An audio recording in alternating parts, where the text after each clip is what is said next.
বিশ্ববিদ্যালয়ে torture sell বন্ধ হয়ে গিয়েছে। বিশ্ববিদ্যালয়ে গাঁজা মদের আড্ডা সেখানে এখন আর নেই।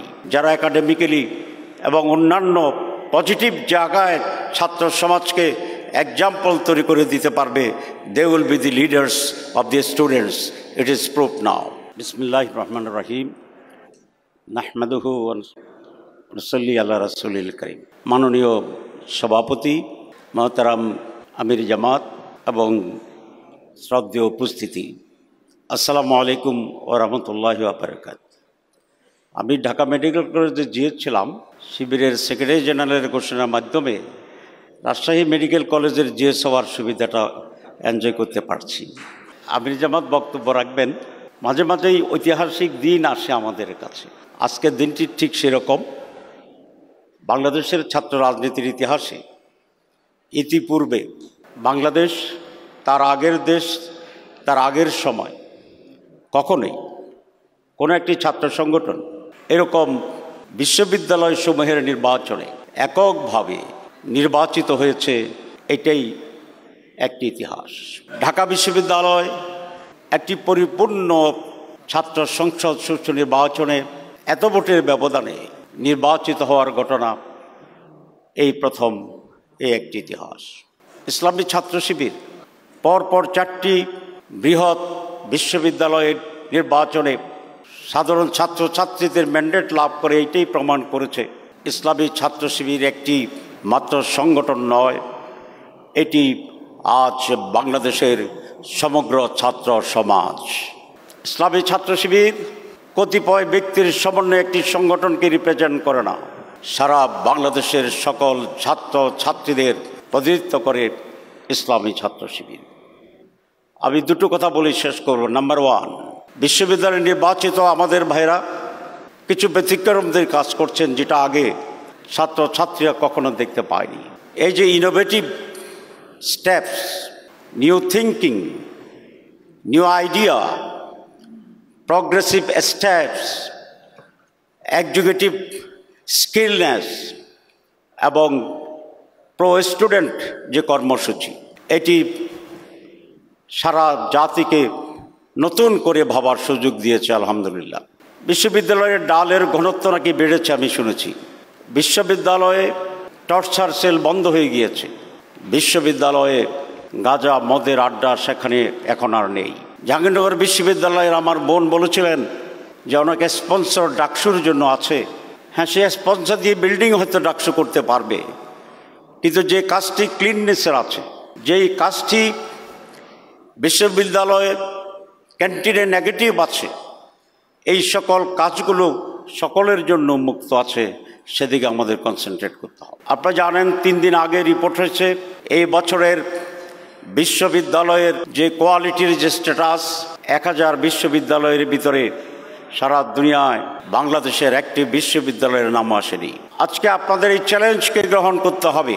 একাডেমিক্যালি আমাদের বিশ্ববিদ্যালয় সমূহ কিভাবে বিশ্বের সাথে তাল মিলিয়ে কোয়ালিটেটিভলি এগিয়ে যেতে পারে, আপনারা নির্বাচিত প্রতিনিধিরা সেইভাবেও মনোযোগ দিয়ে নতুনভাবে সাজানোর জন্য উদ্যোগ গ্রহণ করবেন, এটি আমার একটি অনুরোধ। এবং ছাত্রছাত্রীরা সেটা চায়। শিবিরকে কেন ভোট দিয়েছে আমি জিজ্ঞাসা করেছি অনেককে। তারা বলেছে শিবির তার স্বীয় মহিমায় যে সমস্ত গুণাবলী আছে, ভদ্র আচরণ করা, কনস্ট্রাকটিভ কাজ করা, ছাত্রছাত্রীর কল্যাণে মনোযোগ দেওয়া, তার পাশাপাশি অত্যন্ত গুরুত্বের সাথে যেটা বলেছেন যে শিবিরের প্যানেলে যারা আছে তারা একাডেমিক্যালিও অনেক সাউন্ড এবং স্পেশাল।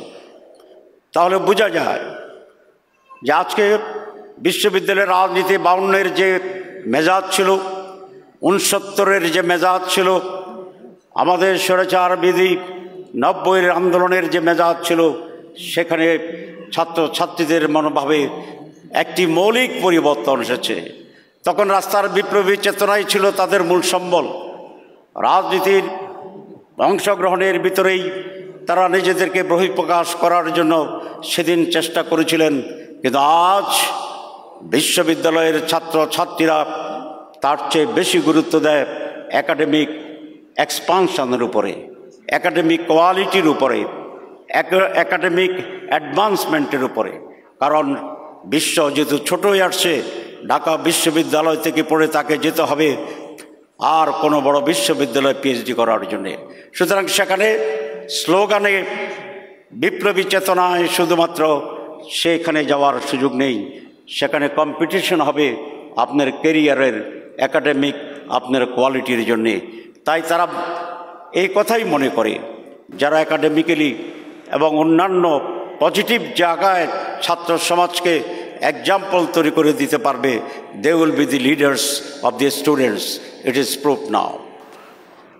এটাকে আমাদের গুরুত্ব দিতে হবে। শেষ কথা, জুলাই বিপ্লব বিশ্ববিদ্যালয় ছাত্রদের রক্তের বিনিময় হয়েছে নেতৃত্বের জায়গায়। সারা দেশ তাদের সাথে ছিল, কোনো সন্দেহ নেই। আপনাদের সেই সংগ্রাম ফ্যাসিবাদকে বিতাড়িত করেছে ভারতে, কিন্তু এই সংগ্রাম শেষ হয়নি। আপনাদের সেই সংগ্রাম দিয়ে বাংলাদেশের দুর্নীতিকেও প্রশান্ত মহাসাগরে ফেলে দিতে হবে। আপনাদের এই সংগ্রামের কন্টিনিউশন একটি সুস্থ গণতান্ত্রিক দেশ এবং রাষ্ট্র গঠনের জন্যে এখনো যে লড়াই অব্যাহত আছে, সেইটাকে এগিয়ে নিয়ে যাওয়ার জন্যেই আপনাদের ভূমিকা নিতে হবে। আজ সংস্কার নিয়ে যে জটিলতা তৈরি করেছে পরিকল্পিতভাবে, একটি সুষ্ঠু নির্বাচনের জন্যে যেই পাটাতন তৈরির কথা, সেইখানে সমস্যা তৈরি করা হচ্ছে যে ইচ্ছাকৃতভাবেই কোনো একটি অশুভ শক্তি এখনই এটাকে থামিয়ে দেওয়ার জন্যে সেই ডাকসু, রাকসু, জাকসু, চাকসু এবং ছাত্র সমাজকে আবার বড় ধরনের ভূমিকা নিয়ে এটাকে থামিয়ে দিতে হবে, স্তব্ধ করে দিতে হবে। আগামী যে নির্বাচন, যে স্পিরিটের চেতনায় তরুণ ছাত্রীরা একটি আদর্শবাদী দলকে সমর্থন দিয়েছিল বা এখনো দিয়ে যাচ্ছে, আগামী নির্বাচনের 4 কোটি তরুণ ছাত্র সমাজের যেন সেই ধারাবাহিকতায় বাংলাদেশের একটি পজিটিভ পরিবর্তনের জন্যে সিদ্ধান্ত নিয়ে আদর্শবাদী দল এবং দলসমূহকে বিজয়ী করে এবং সেই বিজয়ের জন্যে মাঠে অংশগ্রহণ করে, সেইভাবে তরুণ সমাজের মাইন্ডকে প্রস্তুত করার জন্যে আপনাদের এখন থেকে ভূমিকা নিতে হবে।